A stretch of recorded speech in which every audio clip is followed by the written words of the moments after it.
pertama kita lihat daripada prospek daripada makroekonomi Indonesia sendiri ya. Kan pemerintah masih memproyeksikan bahwa ekonomi Indonesia masih bisa tumbuh di atas 6% ya. Dan kalau kita lihat mengapa pemerintah masih merasa optimis bahwa ekonomi masih bisa tumbuh di atas 6%, karena apa? Memang komponen daripada pertumbuhan GDP ekonomi Indonesia itu kan 50% lebih itu kan bersumber daripada domestic consumption.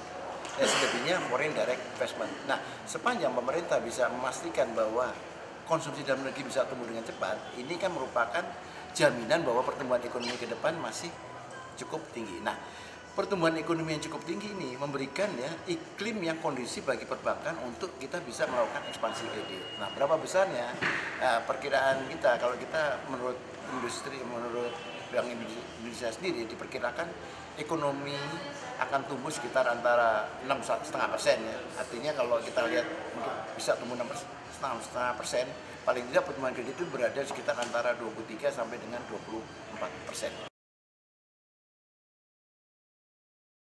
Kita tetap melihat pada kalau dalam melakukan ekspansi ini kita tetap lihat pada sektor-sektor yang memang memberikan potensi tumbuh cukup besar ya. Kita melihat mikro masih cukup besar, kredit kecil juga masih cukup besar. Kita akan tetap fokus pada UMKM itu sendiri.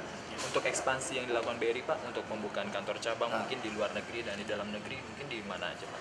Yang pasti yang dominan masih di dalam negeri ya. Dan dalam negeri kita melihat bahwa ternyata kan pertumbuhan ekonomi yang cukup besar itu terjadi di luar Jawa. Justru di luar Jawa kita mungkin akan lebih prioritaskan. Daerah-daerahnya? Iya, di daerah-daerah.